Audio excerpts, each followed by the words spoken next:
Hey everybody, Dr. Krystal here. It is all about sleep this month. So we are going into full hibernation mode. It is getting cold out there.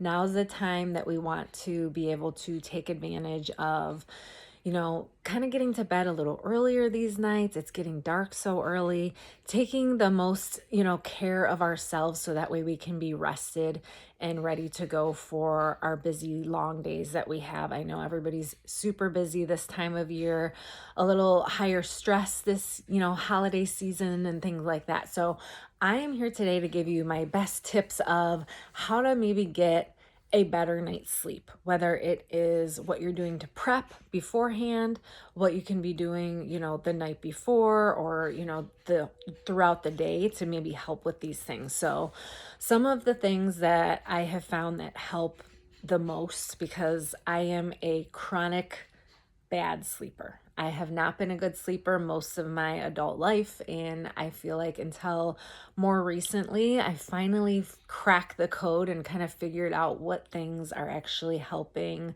me personally get a little better night's sleep. And it does start with what you can do to prep throughout the day. Obviously, doing all of the healthy lifestyle things. You already know these things, but it's always great for at least a reminder when it comes to eating healthy nutrition, making sure you're moving your body and getting good exercise, staying hydrated throughout the day, not waiting until the end of the night to start getting your 8-ounce glasses of water. Like, we don't want to be up all night going to the restroom either, because you want to gradually stay hydrated through the day. So that way it makes it much easier for your body to sleep through the night when it needs to be. So what can you do other than those healthy lifestyle things? A couple little tricks to help at least the wind down stage is setting the tone for your body to be nice and relaxed. When it starts with maybe what your surroundings are at home, start dimming the lights, getting, a dimmer atmosphere and environment. Because the bright light is what can be keeping your body awake, especially bright lights from screens, TV, that type of stuff. So trying to minimize that the best that you can, at least 1 to 2 hours before bedtime, realistically, to kind of tell your brain and signal your brain that it's going to be time for rest soon. That blue light that comes from screens can be a real killer when it comes to getting a good night's sleep. So screen time is limited. Switch over to maybe reading an actual book before bed, where you have to turn the pages, not on a screen or a tablet or anything like that. Something that you can do to kind of mindlessly wind down, whether it's a little craft at night or something that you like to do that just kind of ease the stress of your mind as well. Something you kind of start kind of shutting your mind off for. All of your stressful activities are done for the day. We're not starting work projects or anything like that later in the evening. All of that can be done. Give yourself kind of a bedtime alarm as well. Like, when you know that you have to be getting prepped for sleep, then making sure that all of your more stressful things that really need some brain power are like done by this point. So a nice cup of sleepy time tea or warm beverage before nighttime can really help calm. Anything that includes magnesium in it is really helpful, which is my other go-to kind of silver bullet when it comes to what has helped me the most.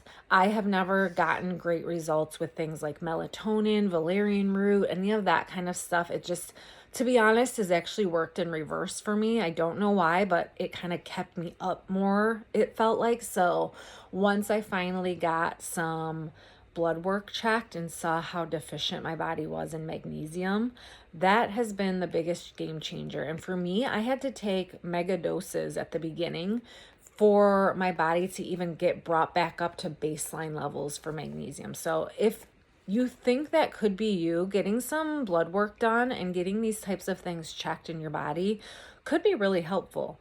Otherwise, I would say most people, especially this day and age, are at least somewhat slightly deficient in magnesium. That's one of the minerals that I feel like most people can benefit from taking. Whether or not you need a higher dosage like I did at the beginning is really something that should be discussed with you and your doctor that does blood work for you and things like that. So that's always something to keep in mind. But the magnesium glycinate is the form of magnesium that has been known to help the best with sleeping. Other forms of magnesium are great as well, but they all do different things. Some are better for your muscles or your digestion or whatever, but the glycinate is what you need for a good night's sleep to really start calming your body down so that way it can prep itself for sleep. The other thing too is temperature of your house, of your room, making sure your room is set up for success when it comes to darkness. The more dark your room is, with any getting rid of any kind of light coming in, whether it's from your alarm clock, a phone, the windows, like making sure that you are as dark as possible. Think cave-like.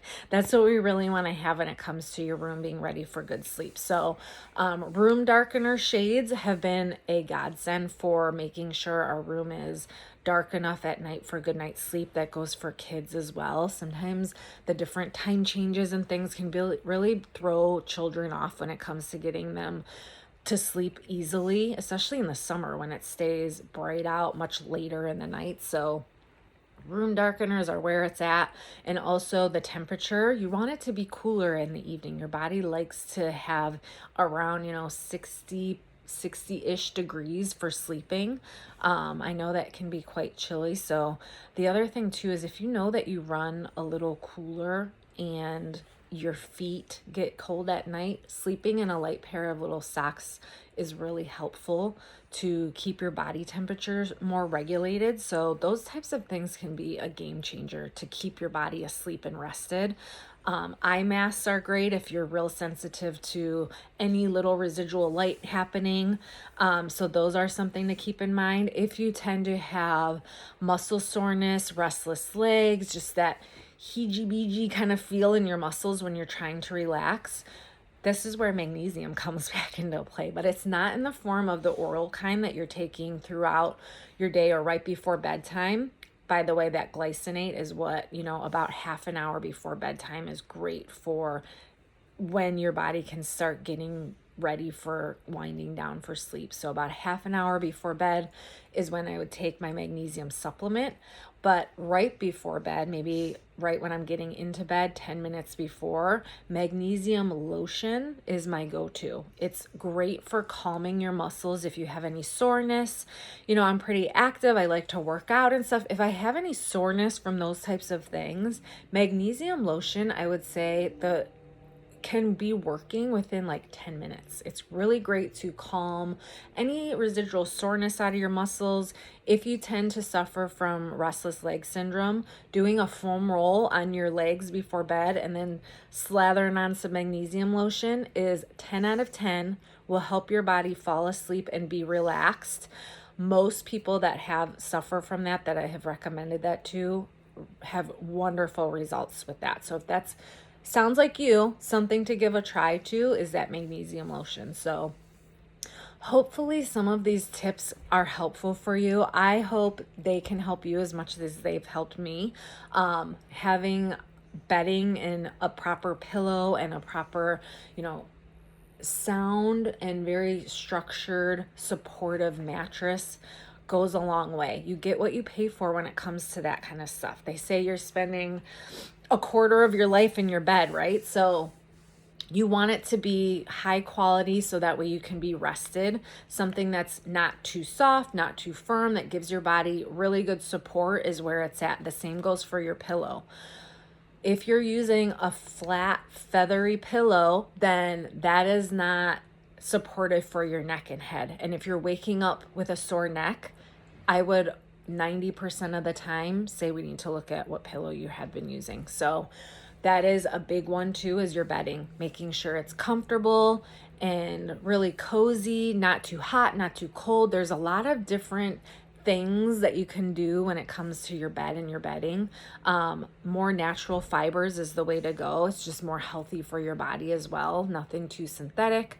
So keeping, they do have different types of sheets and things that are meant for if you're a hot sleeper, if you're a cold sleeper, like kind of more temperature regulating different materials and things that are used. So look into those types of things if you think that could be helpful. But if at all, I would try to stick to the more natural fibers if possible. So I hope these types of things are helpful for you. If you have any amazing tips and tricks that have really helped you over the years be able to get the best sleep, then please comment down below so we can all kind of learn from each other. But the one thing I didn't mention, because I feel like I almost don't have to at this point, but if you're new around here, I am a chiropractor, so making sure that your nervous system has been regulated is number one. I mean, if you can do all of these other things I've suggested, but if you don't have a proper working nervous system, none of these things are really going to work to your advantage. So you need to have your hormones being regulated, that nervous system in check to make sure that it knows how to help your body do all these things that it's meant to do without the roadblocks in the way, because that's usually what the problem is. Your body is designed to do these things naturally and on their own, but if you have things in the way, aka subluxation, which is our fancy word for misalignment that's causing nerve interference, you don't stand a chance. We want to give you the best possible night's sleep that we can, and we can't do that if your nervous system's not in working order. So if you're not under regular chiropractic care, sticking to your actual recommendations, some is better than none, yes, but if you really want to get a great result, sticking to the recommendations that have been given to you are going to get you there way faster and just give you a much better result. So again, I hope you have a wonderful night's sleep. Try some of these tips. Let me know what things have been working for you, and I cannot wait to see you soon. Have a great night's sleep. Good night.